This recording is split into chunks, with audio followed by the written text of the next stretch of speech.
자, 이제 마지막으로 신용식 대표를 너무 많이 오래 기다리셨습니다. 제가 1분 더 드리겠습니다.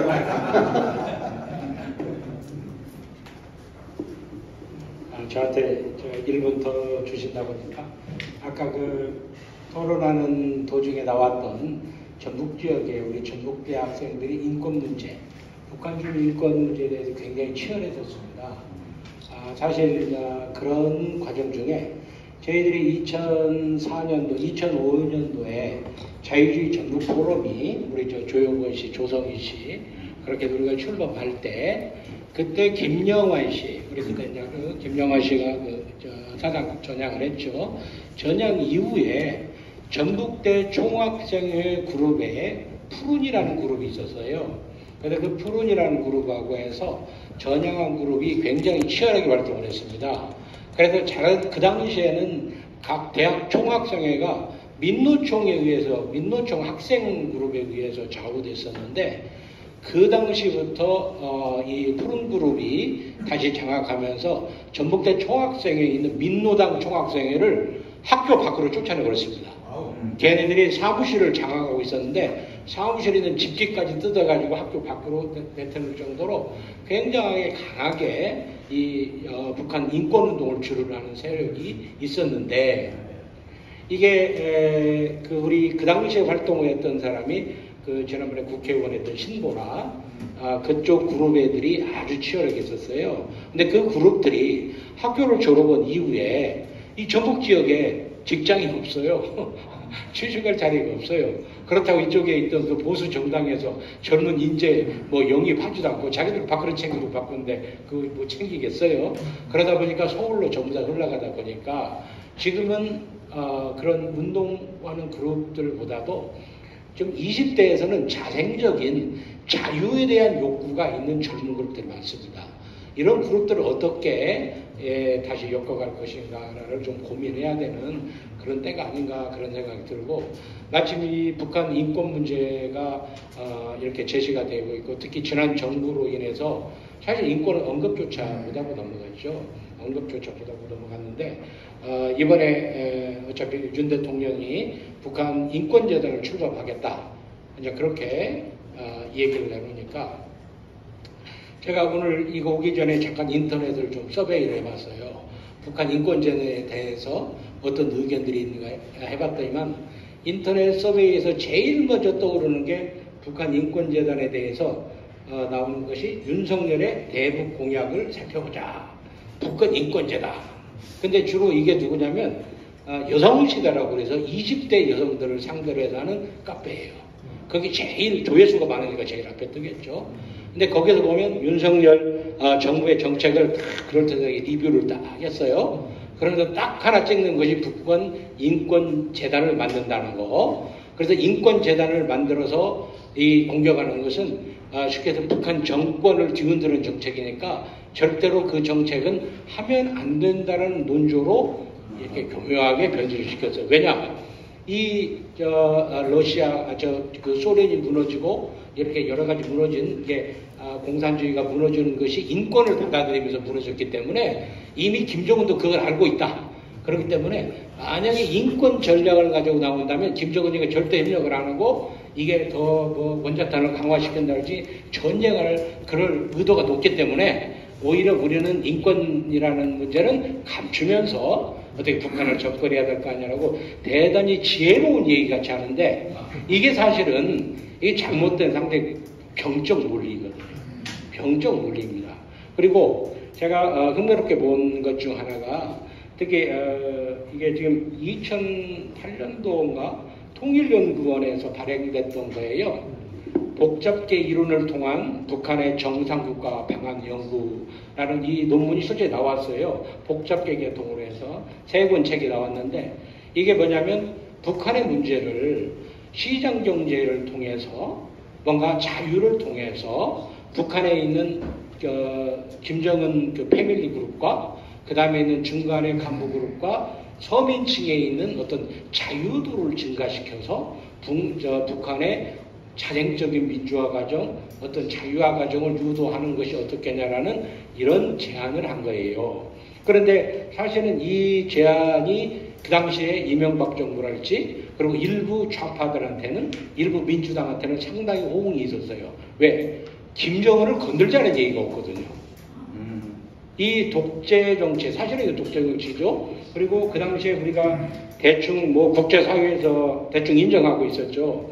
뭐냐면 북한이라는 건 사실은 취약국가에서 실패국가로 넘어가고 있고 거기에서 불량국가화 돼가고 있는 그런 상황인데 여기에서 거기에 경제적 지원이랄지 그런 방법 가장 핵심적인 자유와 보편적인 인권 문제는 삭제를 시키고 그쪽의 내부의 자유화를 증진시키자는 논리를 하게 되니까 우리 크게 생각 없는 보수 쪽의 인사들이나 그 다음에 민주당에서 김정은 세력이나 그걸 보호하려는 색은 다 찬성을 해가지고 북한에 경제 지원을 하면서 그 북한에다 뭐 건물 하나 지었는데 김정은이 마음에 안 든다고 또 때려 부숴버렸잖아요.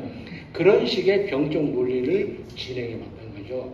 그런데 인권이라는 팩터가 사실을 전혀 언급이 되지 않으면서 결국은 북한을 불량국가화를 만들어 놨어요. 그리고 지금 어제 제가 잠깐 뉴스를, 신문을 봤어요.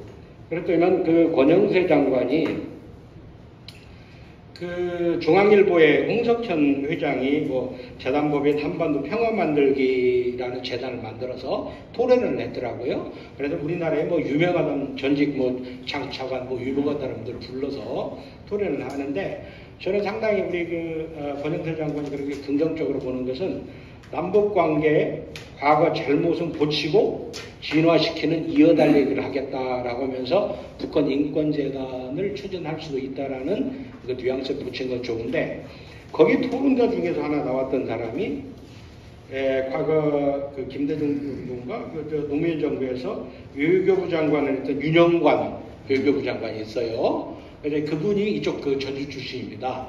전주 출신이고 고등학교 저한테 선배되고 그러시는 분인데 이분은 뭐냐면 인권 문제를 북한을 흔드는 수단으로 사용하지 않겠다는 건 상대방의 입장을 고려하겠다는 균형 잡힌 시각이다. 그러니까 북한 인권 문제는 언급하지 말고 북한과 교류하자라는 그런 생각을 가지고 있다는 거예요. 그리고 이런 생각을 가지고 있는 사람들 일부가 인터넷에서 이렇게 여성시대 특히 젊은 그룹들, 이 젊은 그룹은 심각하게 별로 생각을 안 하니까 그런 사람들을 선동하는 뉴스가 엄청 이렇게 번져나가고 있어요. 그래서 이런 이제 우리 국가적으로 이런 북한 인권 문제가 왜 필요한가에 대해서 우리 이렇게 북한 인권재단을 만드시려는 우리 여러 그룹들이 이제 국민적 그 전략을 논의를 해야 되겠고요. 그 다음에 우리 그렇다면 아까 지금 계속 얘기를 하는데 뭐 대한민국 얘기만 하는데 결국 호남 문제에서 그렇다면 북한 인권 문제를 어떻게 해야 될 것이냐. 이 과거에 전북대라든지 젊은 그룹들 그분들이 이렇게 치열하게 했던 거. 아까 우리 유재길 우리 저한테는 이제 의과대 후배입니다. 유재길이. 그리고 다시 뭐 한참 하다가 다시 의대 복학해서 뭐 의사길을 걷는데 아마 제가 우리 후배님 성향으로는 아마 의사 된 뒤에도 인권 문제 계속 할 것 같아요. 아마 그럴 것 같은 생각이 드는데 그 당시에 참 재미있던 에피소드가 그 유재길 씨랑 김영환 씨가 북한에서 중국에서 북한 인권 문제 언급에다가 잡혀가지고 고문받았지 않습니까? 고문받고 그 다음에 전주로 내려와서 저희 그때 병원에서 MRI를 찍었어요. 제가 여기 병원하고 있을 때. 그래서 여기 유진탕을 먹었다. 그랬더니만 그게 조선일보에서 아마 특종으로 냈을 거예요.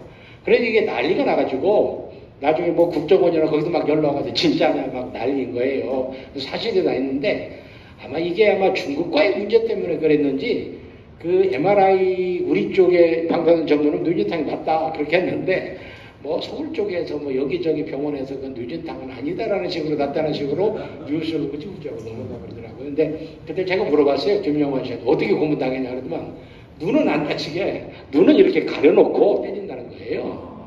눈은 안 다치게 머리를 어떻게 때렸는지 정신을 못 차릴 정도로 때렸다는 거예요. 그러고 나서 한참 풀어놓고 상처 다 나으니까 그때 한국으로 돌려보내고 때린 적 없다.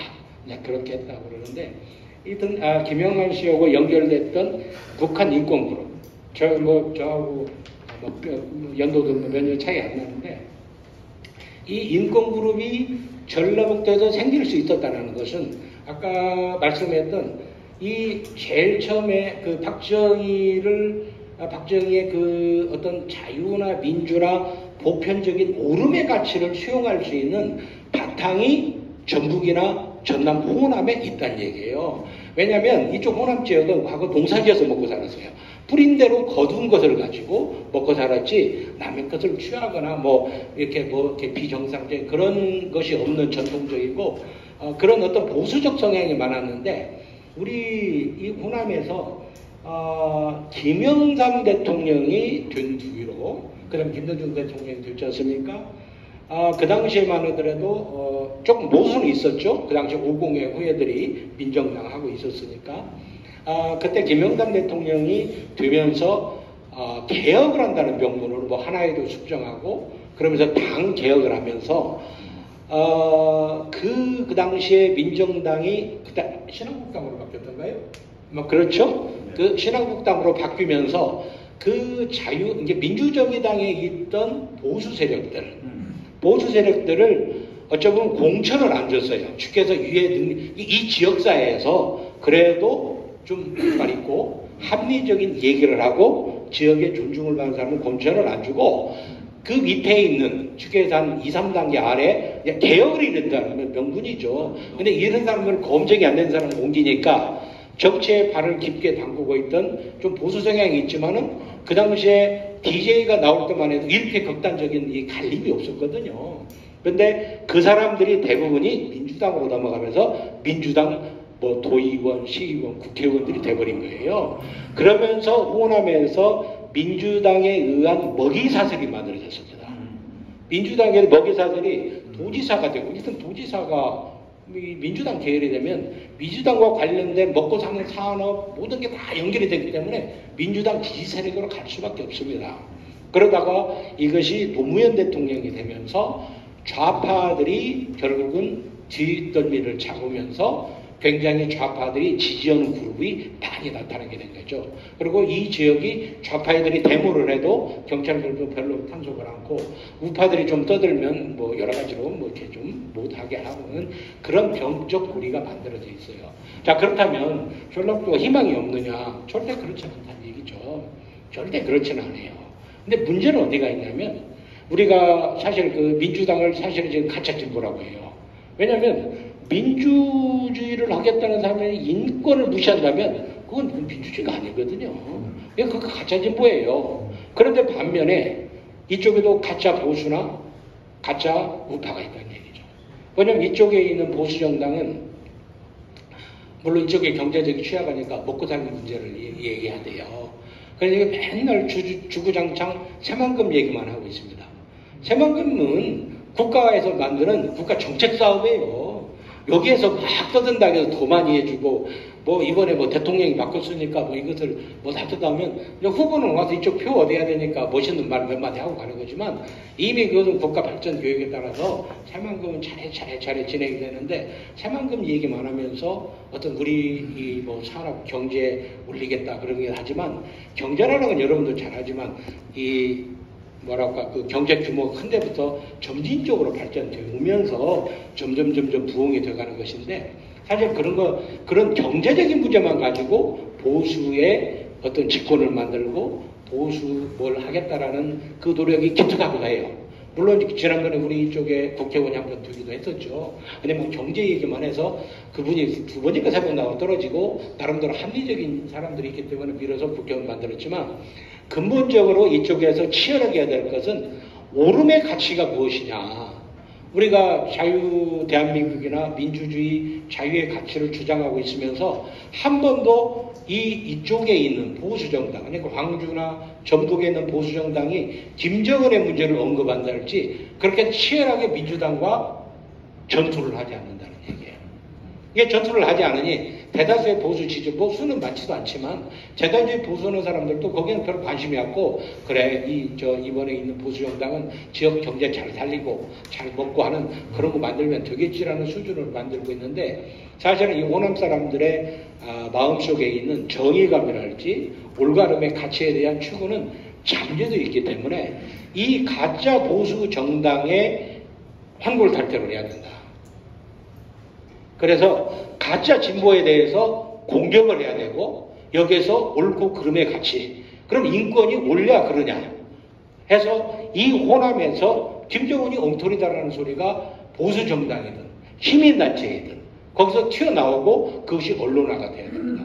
근데 이쪽 지역 언론도 취약하다 보니까 도지사, 도청에서 받아야 될 거, 시청에서 받아야 할 거 많다 보니까 그렇게 활발하게 활동을 못하고 있어요.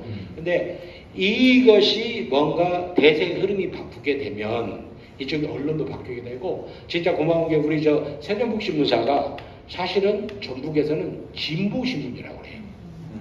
진보 인사들이 제일 많이 보는 신문사인데, 이 신문사에도 올바름의 가치를 위해서 인권의 문제 언급하는 게 기사에도 나오고, 이렇게 우리 이거 알아요. 알면서도 강당 빌렸자는 게, 이것은 전북에서도 옳음의 얘기를 주장하면 변화되고 따라올 수 있다는 하나의 사인으로 보고, 사실 오늘 이 자리에 이렇게 와주신 거에 대해서 저희들은 진짜 감사하게 생각합니다. 그리고 이런 일을 계기로 우리 쪽에 있는 시민사회도 변화를 해야 되고, 혹시 기회가 되면 보수 정당에서도 진짜 가짜 보수들을 좀 이렇게 정리가 되면서 올바름에 추구할 수 있는 보수와 우파의 정당이 이 전북에서 태어났습니다. 감사할 것 같습니다.